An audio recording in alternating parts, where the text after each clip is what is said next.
A'udzubillahi minasyaitonirrajim. Bismillahirrahmanirrahim. Assalamualaikum warahmatullahi wabarakatuh. Alhamdulillahirabbil alamin. Asyhadu an la ilaha illallah wa asyhadu anna Muhammadan abduhu wa rasuluh. Allahumma sholli ala sayyidina Muhammad wa ala ali sayyidina Muhammad. Asbahna wa asbahal mulku lillah walhamdulillah la syarikalah la ilaha illa huwa wa ilaihi nusur. Asbahna ala fitratil Islam wa kalimatil ikhlas wa ala dini nabiyina Muhammadin sallallahu alaihi wasallam wa ala millati abina Ibrahim hanifa wa makana minal musyrikin. Amma ba'd. Ibu-ibu rahimakumullah, alhamdulillah pagi ini kita selalu berharap bahwa Allah memberikan kepada kita kekuatan iman yang akan menjadi fondasi kehidupan kita, yang akan mengangkat nilai amal kita, dan kemudian akan memberikan makna pada kehidupan dan amal-amal yang selanjutnya. Kita berharap 10 hari yang kedua di bulan Ramadan ini benar-benar akan bisa membawa tekad yang lebih kuat, semangat yang lebih membara untuk mengisi hari-hari di bulan Ramadan yang akan menjadi bagian yang sangat menguntungkan bagi kehidupan kita di masa yang akan datang. Ibu-ibu rahimakumullah, di 10 hari yang kedua ini maka kita diberikan kesempatan oleh Allah untuk berbuat yang lebih banyak. Kalaupun toh pada 10 hari kedua ini kita sudah ada banyak penurunan di energi kita, atau barangkali memang secara teknis kemudian kita ada hal-hal yang terjadi, ada yang sakit, kemudian ada suasana yang menjadikan kita tidak seleluasa pada hari-hari yang awal, maka perbanyaklah istighfar, atau bacaan yang sering atau disukai Rasulullah di bulan Ramadan.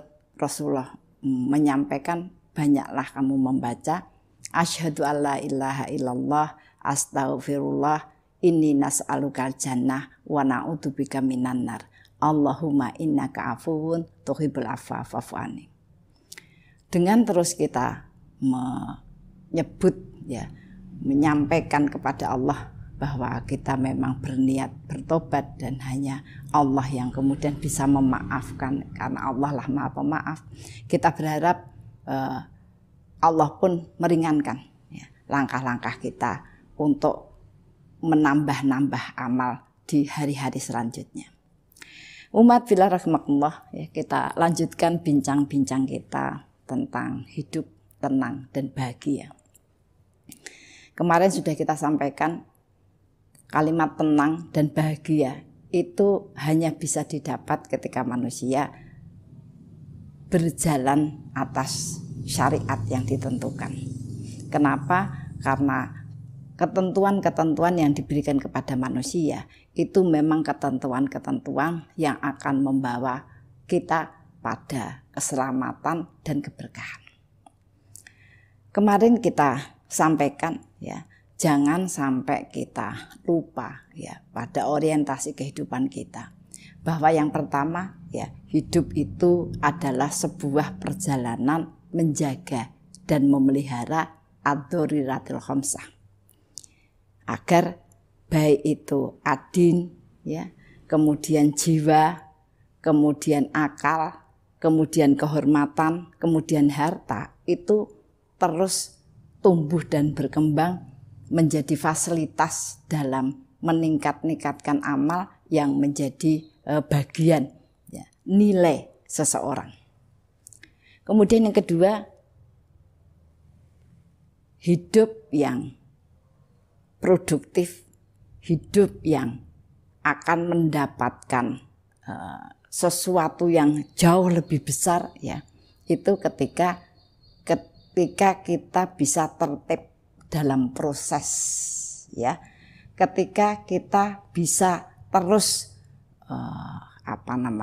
berkomitmen, ya, dalam proses dengan ketundukan penuh. Kenapa? Dalam bahasa-bahasa dunia sudah disampaikan bahwa ketika kita itu mengikuti aturan, ya, aturan main, aturan pakai sebuah barang, ya, maka barang itu akan awet dan memberikan banyak kemanfaatan buat kita. Dan ketika kita memang dengan sengaja, ya, tidak memperhatikan aturan-aturan itu, ya, maka tidak akan berumur panjang.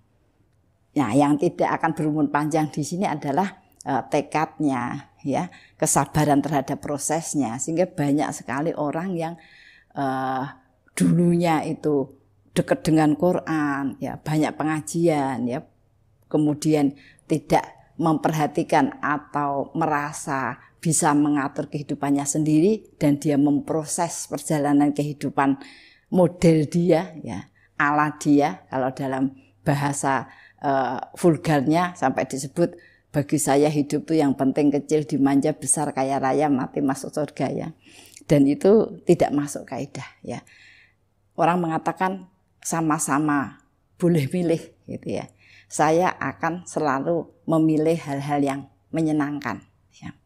Tetapi orang yang begitu itu kebanyakan akan menerima atau menghadapi hal-hal yang menyusahkan, ya, karena dia semakin jauh dari jalan yang benar. Nah, kemarin kita pahami proses yang terpenting, ya, yang mendasar dalam setiap aktivitas kehidupan agar kita tuh mendapatkan bagian yang jauh ke depan, mendapatkan bagian atau perkembangan yang sedemikian rupa, itu ketika manusia selalu bersedia memahami berbagai hal yang harus dilakukan, ya, harus dilakukan, memahami, ya. Karena proses memahami itu adalah proses bagaimana kita bersabar, ya, untuk mencari ilmu, bersabar untuk melakukannya, dan bersabar untuk mendapatkan pengalaman-pengalaman banyak orang soleh terhadap amalan itu. Nah, sehingga kita akan dimasukkan oleh orang-orang yang memang selalu punya pilihan yang tepat, ya, dalam beramal di segala tempat, di segala waktu, dan pada setiap orang, ya. Nah, paham itu harus selalu dipupuk, ya. Kemudian yang kedua, ikhlas, ya. Hal yang banyak sekali dibincangkan orang, ya. Ada yang mengatakan, wah, kayaknya sulit bagi saya untuk ikhlas, gitu, ya. Ada juga yang selalu dalam beramal tuh mempermasalahkan, kira-kira saya ikhlas enggak, ya? Ya Allah, saya itu takut, ya, apakah amal-amal saya itu kemudian tidak ikhlas, kemudian tidak diterima, dan lain sebagainya. Sehingga suasananya itu sangat memberatkan. Saya ngambil kalimat Gus Baha, ya, sebagai orang yang memang sudah mendapatkan banyak ilmu dan punya hikmah, ya. Beliau mengatakan semudah-mudah amal itu ikhlas, ya. Kalimatnya sangat sederhana dan menenangkan. Semudah-mudah amal itu ikhlas. Kenapa? Karena nggak usah mikir, ya, nggak usah mikir. Kita dengar atau tahu perintah, lakukan, terus lakukan, ya, terus dilakukan, ya, disempurnakan dan pegang, jangan sampai dilepas. Maka Allah kemudian akan menuntun kita pada hikmah, ya, tentang amalan-amalan itu. Allah tidak akan pernah memberikan hikmah pada orang yang tidak bisa dipercaya terhadap amal itu. Ketika seseorang itu ada perintah, kemudian berusaha mencari cara yang benar, kemudian dilakukan terus-menerus, maka Allah akan melihat orang ini bisa dipercaya dalam memelihara amal, maka dikembangkanlah hikmah dari amal itu kepadanya. Tapi yang pertama memang ikhlas itu mengikuti perintah. Kalau bahasa secara umum yang dipakai untuk agar kita itu mantap gitu ya. Itu sederhana saja. Just do it. Lakukan saja. Lakukan saja. Ya. Sehingga dengan demikian maka kita akan mendapatkan banyak keuntungan dari apa-apa yang kita lakukan. Ya. Dari mulai kita yakin terhadap perintah ya, melakukannya ya. Kemudian kita berusaha dengan cara yang benar, tertib, dan kita berharap agar semua yang kita lakukan ya, semua yang kita lakukan akan membawa kita pada kedudukan istiqomah ya, pada kedudukan yang istiqomah, dan kemudian kita akan diberikan oleh Allah bagian sifat-sifat yang menjadi orang yang sukses. Kemudian yang selanjutnya amal. Sudah kita sampaikan bahwa orang yang ikhlas itu akan selalu bisa menata amalnya. Ya. Tidak sekedar berbuat, ya, menata amalnya. Sehingga amal-amal yang tertata itu akan memberikan dampak, ya, memberikan dampak kecintaan yang besar terhadap Allah, Rasul, dan Islam, ya, sebagai amal-amal yang harus kita lakukan, ya, dan memberikan dampak kekuatan yang besar, ya. Urutan amal, ya, ketika orang itu ikhlas maka dia akan menata urutan amalnya dari mulai menyempurnakan kewajiban, ya, kemudian menghiasi, ya, dia menjaganya dengan sunnah dan menghiasinya dengan keutamaan, sehingga itu akan menjadi sebuah pancaran yang sangat terang, ya, kalau dilihat dari langit. Maka sering saya ingatkan bahwa ketika ada orang terlihat baik, namun kewajiban-kewajibannya itu kacau, ya, tidak bisa dilaksanakan dengan baik, ya, maka itu memang hanya kelihatan baik, tetapi tidak baik, ya. Karena sudah sering disampaikan bahwa kalau benar yang kamu lakukan itu adalah sebuah kebaikan atau sebuah amal dengan tatanan yang baik, gitu ya, maka Allah akan menjadikanmu inspirasi. Kedua, Allah akan selalu menyinari hatimu sehingga kita itu setiap berhadapan dengan sesuatu punya pilihan-pilihan yang tepat, punya pilihan yang punya nilai akhirat yang tinggi dan kemanfaatan dunia yang luas, ya. Nah, hal yang menjadikan kemudian kita selalu terjaga itu ketika basyirah, ya, yang diberikan kepada kita memang tajam, terang, ya, tidak abu-abu, ya, tidak setiap kali bingung, ya, tidak enaknya bagaimana, gitu, ya. Setiap kali bingung itu misalnya begini. Ada seorang bertanya kepada saya, ini kebetulan persoalan mudik, ya. Ternyata tidak sekedar kita saja yang bingung, ya. Petugas-petugas, ya, para menteri aja juga bingung juga, ya, untuk memutuskannya. Pertanyaannya begini, ya, bingung itu pertanyaannya begini. Menurut Ibu, apa saya itu harus menuruti nasihat ibu saya, ya, atau keputusan suami? Ya. Saya bertanya agar saya bisa bersikap benar dan ikhlas. Saya bilang, kalau kepengen bersikap ikhlas itu gampang, yaitu ambil saja perintahnya. Bahwa ketika kita sudah menjadi istri, maka wajib bagi kita untuk mengikuti apa-apa yang diperintahkan suami, ya, kecuali untuk maksiat, ya kan. Sudah selesai. Namun ternyata kalimat kepengen jadi ikhlas itu menjadi panjang. Maksud saya begini, agar saya tidak ini dan lain sebagainya begitu. Jadi menjadi masalah panjang, ya. Kalau basirahnya itu tajam, maka setiap orang akan memotret, ya, masalah-masalahnya itu dan menelitinya mulai dari perintah, apakah itu diperintahkan atau tidak dilarang, ya, dan lain sebagainya. Nah, untuk itu marilah kita cermati kembali ya tadi.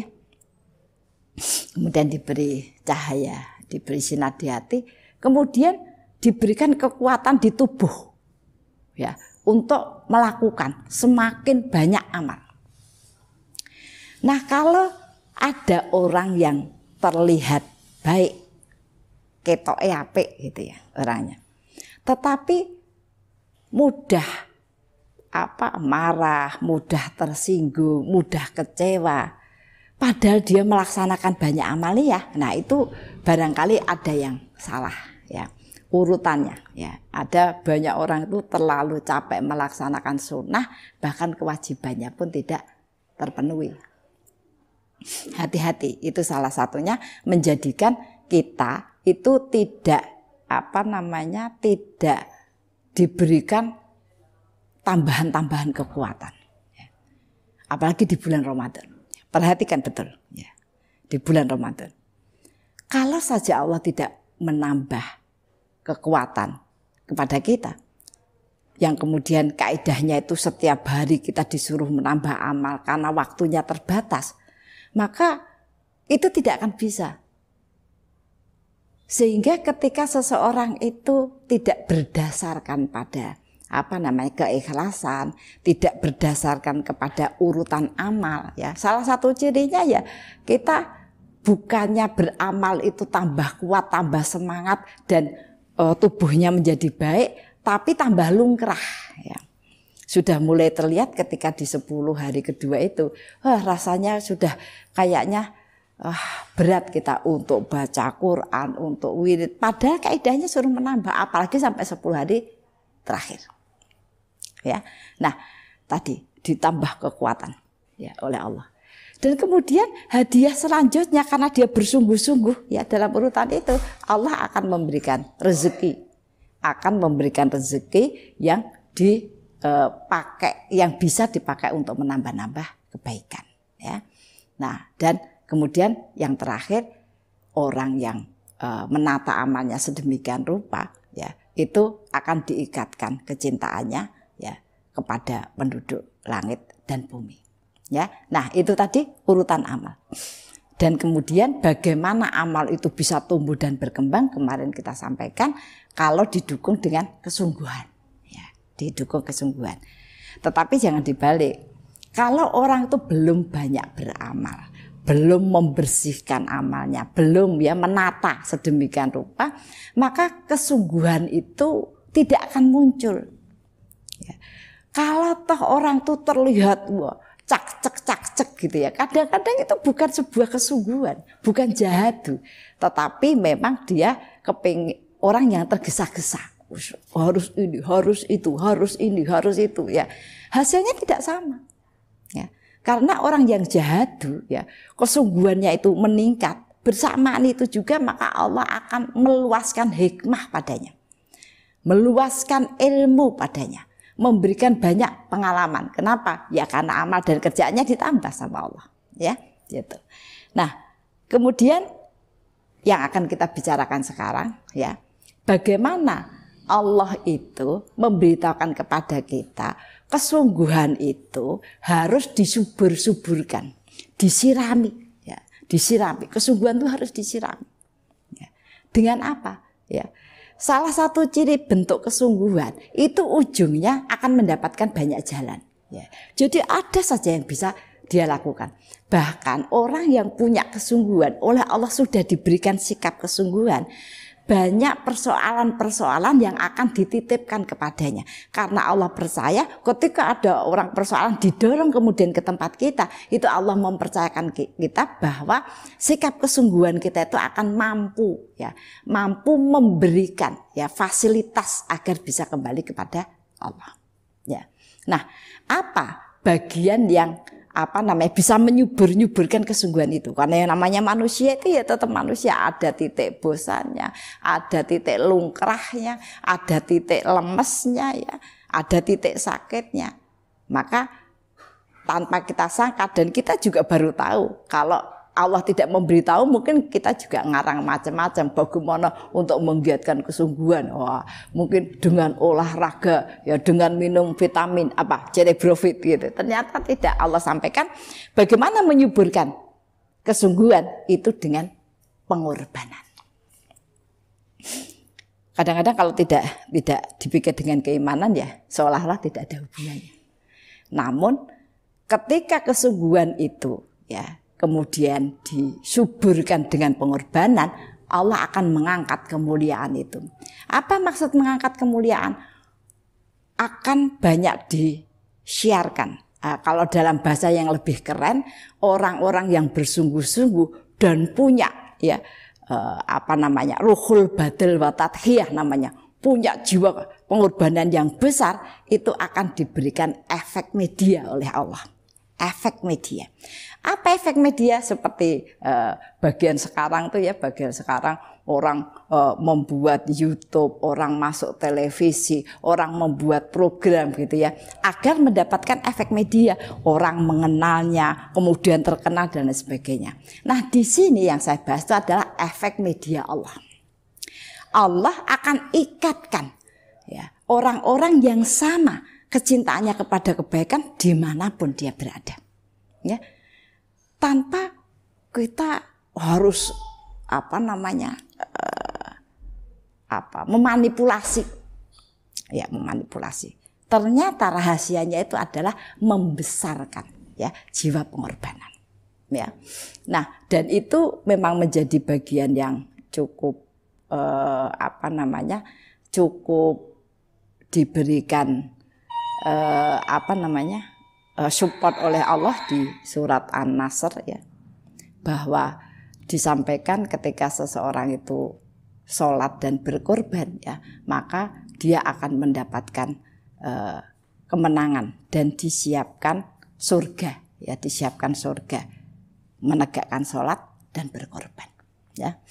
Nah, yang akan saya bahas kembali ya, bahwa pengorbanan memang bagian cara meningkatkan kemuliaan ya, bagian cara meningkatkan kemuliaan. Dan satu hal yang perlu diingat dari ciri-ciri berkorban itu, satu, merasa kehilangan. Merasa kehilangan ya. Yang tadi yang namanya kesungguhan itu kita disuruh memompa sedemikian rupa ya. Kemudian yang kedua, merasa kehilangan. Ada titik-titik tertentu tuh Allah itu sengaja mengambil kembali karunia-karunia yang diberikan Allah kepada kita ya, karunia-karunia yang diberikan Allah kepada kita. Untuk apa? Agar manusia itu terbangun ya jiwa pengorbanannya. Terbangun jiwa pengorbanannya. Mulai dari Allah memberikan musibah ya, kemudian Allah memberikan ujian ya, diambilnya orang-orang tercinta kita ya. Allah mengambil ya harta ya, entah itu hilang, entah itu dicuri ya, entah kemudian ketipu ya, dan lain sebagainya. Ada suatu masa Allah itu pasti akan menguji seseorang dengan kehilangan. Maka kita disuruh berlatih ya. Kenapa begitu? Kalau kemudian tidak ada proses ya, proses seseorang itu ridho kehilangan karena itu memang karunia Allah yang diberikan kepadanya ya, maka itu nanti Allah tidak mempunyai sebab ya untuk mengangkat izah dan kemuliaannya ya. Maka itu tadi proses kehilangan ya, proses kehilangan ya. Seperti kemarin pernah saya singgung ya, ada seorang yang kaya raya ya, mapan, punya anak, punya istri, gedung, bahkan hampir seluruh desa itu miliknya. Dan Allah mengujinya, menghilangkan semua karunia yang diberikan Allah kepadanya hanya dalam waktu 1 hari. Ada bencana ya, ada bencana yang menjadikan hancur, luntuh lantak ya, tidak tersisa. Dan Allah masih memberikan kepadanya ya bangunan-bangunan tidak tersisa. Banyak keluarganya yang meninggal. Allah meninggalkan kepadanya seorang anak kecil dan seekor unta. Bayangkan kehilangan yang sangat besar. Dan Allah kepengen melihat bagaimana reaksi orang itu. Maka kemudian dibawanya anak dan unta itu pergi dari situ dengan segala macam suasana hati. Ya. Tiba-tiba untanya lepas, ya karena memang suasana masih suasana gemuruh dan sebagainya, untanya tidak tenang, kemudian lepas. Maka dia gandeng anaknya. Kemudian dia berpikir kalau dia gandeng anaknya nggak bisa ngejar unta, ya karena menurutnya itu yang masih disisakan Allah dan dia harus menjaganya. Maka anaknya itu kemudian dilepas sebentar, suruh duduk di situ dan dia lari mengejar unta. Itu pun masih diuji oleh Allah. Ya, ketika dia tengah lari, anaknya berteriak, dia nengok, ternyata anaknya berada di bawah ancaman serigala. Dan menurut nalar manusianya tidak mungkin dia bisa menolong. Ya, maka kemudian dia relakan, dia tinggalkan, dia menangis berjalan sambil berdoa ya, dan dia mengejar unta. Dan tiba-tiba unta itu berhenti. Dia akan memelihara unta, jadi dia tahu kalau unta berhenti itu akan lama. Maka dia pun beristirahat terengah-engah di belakang unta itu ya, sambil membungkuk-bungkuk dengan segala macam bentuk. Ya. Nah untanya yang merasa kok ada sesuatu yang bungkuk-bungkuk seolah-olah mau menyerang itu akhirnya disepak. Orang yang sudah kelan, hancur hatinya, sekarang dihancurkan tubuhnya. Hidungnya patah ya, dan mata satunya pecah. Nah ketika dia bercerita, semua diambil oleh Allah. Orang yang diajak cerita itu kemudian bertanya, lalu apa yang disisakan Allah untukmu? Ya. Maka dengan sepenuh hati, ya itu jiwanya terbentuk sedemikian rupa. Dia katakan Allah menyisakan untukku ya yang paling indah, ya, yang paling penting, yaitu lisan yang masih bisa basah dengan dzikir. Luar biasa ya. Itu kita tidak kenal. Saya juga tidak tahu. Kita juga tidak mengetahui persis siapa dia. Ya, namun Allah menunjukkan kepada kita ya agar kita mengenal ya, agar kita mengenal dan kemudian agar kita bisa menjadikan itu sebagai hikmah dan inspirasi, dan orang itu akan mendapatkan pahala selamanya. Itu kemuliaan. Banyak orang yang tidak kenal, tetapi terinspirasi oleh kuatnya jiwa pengorbanannya, dan Allah memuliakan. Kalau dalam bahasa orientasi dunia, orang mengatakan timbang kayak dikasih kayak gitu ya tetap mending dikasih harta, belum tentu. Kita lihat banyak sekali orang yang diberikan kemurahan rezeki, kemurahan fasilitas, kemurahan berbagai hal, namun akhirnya dia berakhir dengan kehinaan. Ya, berakhir dengan kehinaan. Yang kedua, merasa berat. Ya. Fisik dan psikis merasa berat. Nah, sering saya berikan contoh ibu-ibu itu ya, kenapa di rumah itu kita merasa berat ketika bekerja untuk rumah ya, katanya kerjaan tuh nggak pernah ada selesainya ya. Ya padahal selesai juga, orang kita mainnya HP juga jamnya lebih banyak, nontonnya TV lebih banyak, kok nggak selesai bagaimana ya. Seolah-olah pekerjaan seperti itu. Nah, berat kan? Secara fisik maupun mental berat ya. Itu nilainya pengorbanan ya. Makanya sering dikatakan kepada para wanita, nilai yang tertinggi dari amal seseorang wanita itu di rumahnya. Kenapa? Semua bentuknya pengorbanan, berat. Ya. Beda halnya ketika kita itu ya ditelepon teman ya.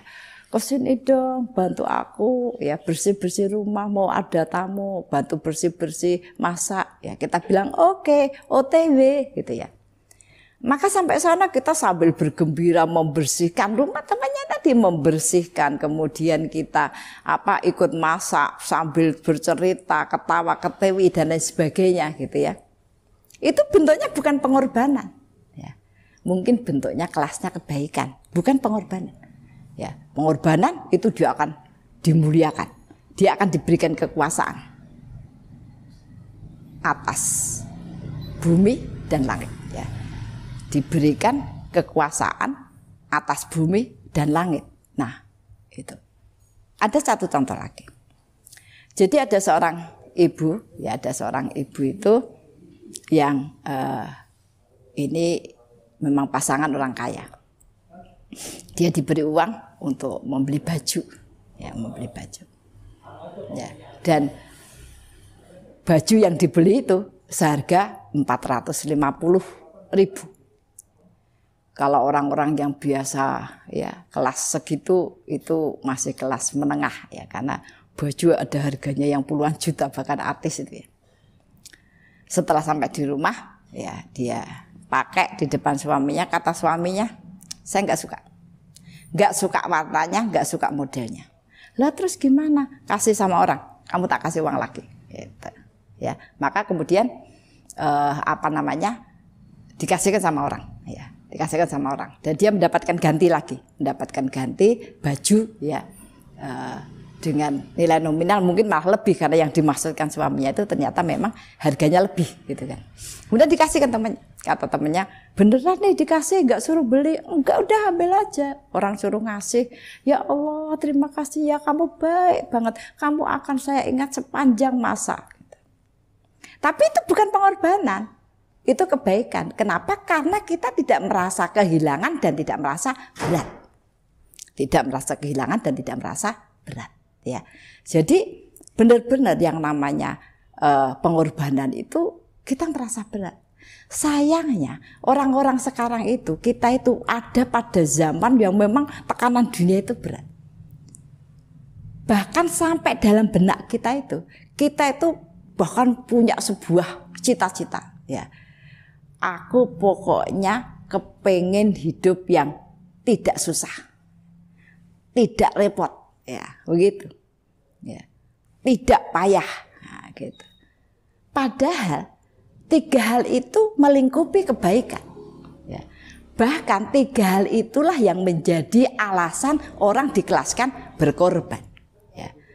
Jadi itu tetap harus kita pikirkan ulang. Ya, mungkin kita itu terlalu banyak menonton atau melihat orang-orang yang memang sengaja mengambil jalan kenikmatan, mengambil jalan santai-santai, mengambil jalan kesenangan dalam proses kehidupannya. Ya, nah jadi itu harus diperhatikan. Nah, sampai-sampai dalam konteks nafsu itu sebenarnya diperbolehkan oleh manusia. Diperbolehkan dilakukan oleh manusia. Namun secara kaidah memang nafsu itu al-amaratu bisu, dia akan memerintahkan pada kejelekan illa ma rahima rabbi, kecuali nafsu yang dirahmati. Maka ketika kita mampu mengorbankan kenikmatan, kesenangan, kenyamanan, itu akan menjadi bagian yang membentengi nafsu. Sehingga dimuliakan itu apa saja yang dilakukan itu akan menjadi bagian inspirasi kebaikan orang banyak dan kita akan mendapatkan balik kebaikan-kebaikan yang dilakukan oleh semua orang. Namun ya tadi segala macam amal yang dilakukan dengan santai ya, senang, nyaman dan tidak ada beratnya itu nilainya kecil. Ya, nilainya kecil. Yang terakhir ya, bahwa berkorban ya itu tidak mengharapkan balasan dari manusia. Jadi kita tuh disuruh melatih diri ya, apalagi ini bulan Ramadan. Kita disuruh melatih ya untuk banyak melakukan hal-hal yang tersembunyi. Ya. Maka sampai kita disuruh menghidupkan rumah itu sampai pagi tersembunyi. Semakin malam ya pahalanya semakin baik. Kenapa? Ya karena malaikat itu semua turun membawa rahmat. Dan rahmat itu disebarkan kepada orang-orang yang berbuat baik. Nah, pada malam, tengah malam sampai kemudian menjelang pagi itu tentu saja lebih sedikit orangnya yang berjaga, yang melakukan kebaikan kan gitu ya. Dan itu ya memang berat ya, memang berat. Coba kalau misalnya tidak ada orang yang rela berjaga untuk membuat makanan sahur ya, untuk mengkondisikan keluarga dan lain sebagainya, ya maka semua tidak akan mendapatkan kenyamanan untuk berpuasa juga ya.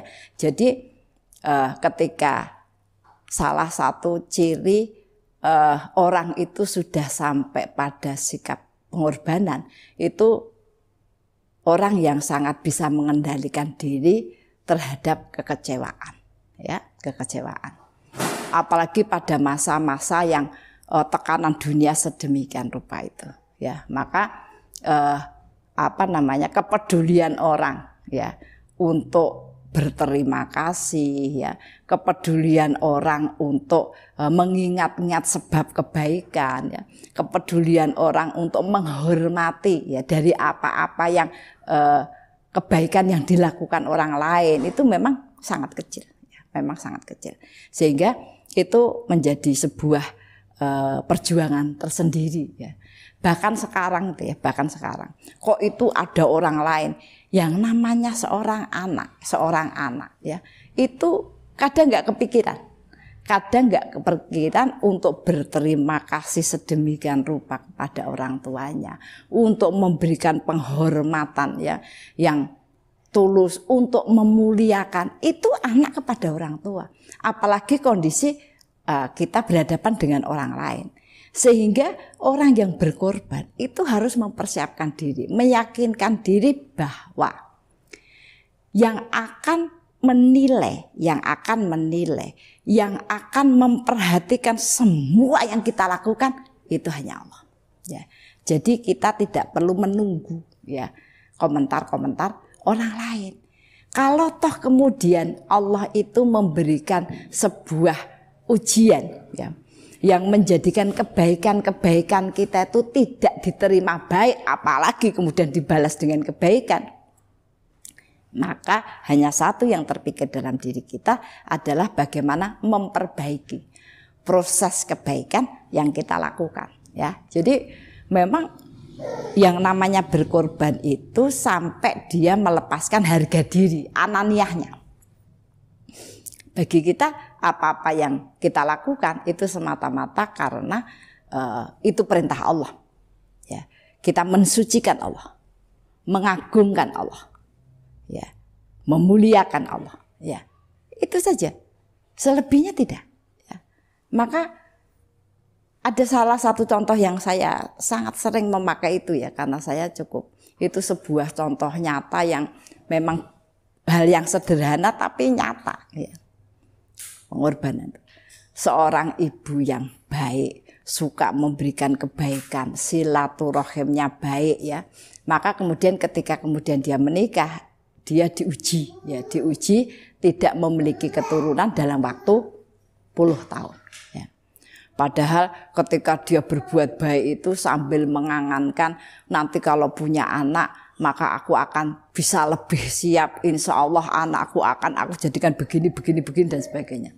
Dan ternyata Allah itu membangun ya rasa pengorbanannya itu dengan rasa pengorbanannya dengan menunda ya diberikannya keturunan. Dan setelah mendapatkan keturunan, ya setelah hamil, bayangkan luar biasa bahagianya. Setiap hari dia akan membaca Al-Quran, akan wirid, akan berdoa, bahkan menyiapkan cerita-cerita untuk anaknya. Kan begitu kalau sekarang ya, anaknya diajak komunikasi dan sebagainya, semua dia persiapkan. Sampai hari kelahiran tiba. Ketika bayi itu kemudian lahir, maka diberilah dia bayi perempuan tanpa kaki. Maka dia diam ya untuk menahan gejolak hati ya. Kalau dalam bahasa manusia dia sudah berusaha semua yang diperintahkan dilakukan ya, dan kemudian Allah memberikannya itu. Tapi dia juga sangat menyadari bahwa Allah itu berkehendak atas segala sesuatu. Secara manusia dia butuh waktu untuk menahan diri. Butuh mengorbankan harga diri. Dia tidak perlu bertanya, kenapa begitu sementara aku begini? Ya. Tidak, Allah punya hak atas semua. Ya. Maka berdiamnya lama itu dia berpikir apa kira-kira kata yang paling baik bisa keluar sebagai sebuah ungkapan bahwa dia memang hanya seorang hamba dengan segala kelemahannya. Kenapa ini saya ceritakan terus-menerus? Karena kalimat yang keluar itu juga bukan kalimat dari hadis, juga bukan ajaran doa. Keluar dari hati seorang ibu yang kepengen memberikan bagian pengorbanannya bahwa dia bisa menerima, ya. Maka dia katakan, ya Allah, jadikanlah orang yang memandangku memujimu. Ya, itu kan nggak ada contoh begitu itu, ya kan? Tapi dia membahasakan dalam pikirannya begitu. Kira-kira ketika ada orang kok anaknya begini, apa kamu begitu, tidak dibahas begitu. Dan ternyata doa itu benar-benar diterima oleh Allah. Ya. Ketika dia berdoa begitu, maka dia berusaha untuk menumpahkan seluruh kemampuannya, ya, untuk bisa membawa anak itu dengan sebaik-baiknya. Sebagai anak yang selalu didekatkan, ya, dengan kalimat-kalimat yang baik, dia menjadikan anak itu mempunyai orientasi dan cita-cita yang dekat dengan Allah dan bermanfaat untuk orang banyak dan sebagainya. Dan ternyata hasil dari doanya itu setiap orang melihat anak itu mereka mengucapkan subhanallah wallahu akbar. Seperti doanya. Maka ketika anak itu SD, ya, kemudian ternyata pinter, ketika mau dikasih hadiah maka dia diletakkan di meja karena tidak punya kaki. Semua terharu. Dan ungkapan yang keluar dari lisan semua orang yang melihat itu adalah kalimat subhanallah wallahu akbar. Luar biasa. Sebuah pengorbanan yang tulus, yang sangat berat, tetap dilakukannya. Dia tidak bisa harus mengklarifikasi pada orang kenapa begini, tidak, dia serahkan kepada Allah. Dan dia hanya minta orang-orang yang melihat itu memuji Allah, bukan memuji kesabaran dirinya. Maka anak itu kemudian berkembang sampai lulus SMA, pinter, dia kuliah. Waktu itu masa zaman dulu belum ada lift, belum ada ini. Tahun berapa itu? Dia diterima di UGM jurusan psikologi. Ya. Kuliahnya naik ke tingkat 3, belum ada lift. Jadi pakai tangga, dia pakai kursi roda karena tidak punya kaki, kursi rodanya dibawakan temennya, ya, dia digendong dan sebagainya. Orang yang melihat subhanallah wallahu akbar, orang yang kayak gitu tekadnya masih kuat. Sampai kemudian dia lulus, ditanya mau kuliah apa nikah dulu, dia bilang terserah Allah yang mengatur. Dalam bahasa orang yang tidak iman itu mesti begitu. Piye maksudnya terserah Allah, ya kita harus mengupayakan. Tapi kalimatnya itu benar. Orang sekarang tidak bisa terima kalimat kayak gitu itu. Dan ternyata benar. Beberapa saat dia tetap mengupayakan untuk kemudian bekerja. Ternyata yang datang itu adalah orang yang melamar. Seorang laki-laki yang baik, yang gagah dan normal. Maka dalam pernikahan itu tidak ada kalimat yang banyak diungkapkan oleh orang yang hadir kecuali subhanallah wallahu akbar, seperti doanya. Nah, kemudian hamil, melahirkan, ya. Orang melahirkan itu suruh pegang kaki agar kuat. Ini tidak punya kaki. Maka dokternya bolak-balik, ya, lalu lalang. Lalu lalang. Kata ibu ini Bu Mimin namanya. Ada apa, Dok? Ya. Apa namanya? Bu Mimin mengatakan Allah itu kalau menciptakan sesuatu pasti diikuti dengan cara. Ya. Oh begitu Bu, ya sudah, ayo kita lakukan. Dan ternyata bayi itu lahir normal dan dokternya mengucapkan subhanallah wallahu akbar. Ya, nah itu tadi adalah kemuliaan yang diberikan kepada seorang ibu yang biasa. Ya, dan kemudian Allah muliakan dia. Seluruh kehidupannya tidak ada keluhan, tidak ada caci maki, tidak ada kehinaan. Dia dimuliakan dengan cara yang seperti itu. Nah, untuk itu ibu-ibu rahimakumullah, bersabarlah, bertahanlah dan terus berjuang ya. Jangan kita merasa gelo ketika kehilangan, ketika harus hidup dengan berat. Berlatihlah hidup dengan suasana yang berat, karena itu sangat menguntungkan masa depan ya. Nah, untuk itu Allah juga sampaikan, Allah itu hanya akan menitipkan hikmah kepada orang-orang yang sudah berpengalaman melalui sulitnya kehidupan. Tidak akan pernah ada hikmah yang dititipkan kepada orang yang kecilnya dimanja, besar kaya raya, enggak ada. Dan tanpa berbuat karya, tidak ada. Apa itu hikmah? Hikmah itu sesuatu kalau kita katakan, kalau kita lakukan, kalau kita rasakan langsung membangkitkan kebaikan baik diri kita maupun orang-orang yang di sekitar kita. Fastabiqul khairat, al-haqqu mirabbik wa la takunanna minal mumtarin. Marilah kita akhiri ya dengan doa dan kafaratul masjid. Illa hadiniyah wa firidillah. Al-Fatihah. A'udzubillahi minasyaitonirrajim. Bismillahirrahmanirrahim. Alhamdulillahirabbil alamin, arrahmanirrahim, maliki yaumiddin. Iyyaka na'budu wa iyyaka nasta'in. Ihdinas siratal mustaqim, siratal ladzina an'amta 'alaihim ghairil maghdubi 'alaihim waladdallin. Bismillahirrahmanirrahim. Qulillahumma malikal mulki tu'ti mulka man tasya wa tanzi'u mulka mimman tasya wa tu'izzu man tasya wa tudhillu man tasya biyadikal khair. Innaka ala kulli syai'in qadir. Tulijul laila fin nahar wa tulijun nahara fil lail wa tuhrijul hayya minal mayyiti wa tuhrijul mayyita minal hayyi wa tarzuqu man tasya'u bighairi hisab. Rabbana dhalamna anfusana wa ilam taghfir lana wa tarhamna lanakunanna minal khasirin. Rabbana ighfir lana wa li ikhwanina alladziina sabaquna bil iman wa la taj'al fi qulubina ghillal lil ladziina amanu rabbana innaka ra'ufur rahim. Rabbana la tuzigh qulubana ba'da idh hadaitana wa hab lana min ladunka rahmah innaka antal wahhab. Rabbana hab lana min azwajina wa dzurriyyatina qurrata a'yun waj'alna lil muttaqina imama. Rabbi firli wali walidayya warhamhuma kama rabbayani shaghira.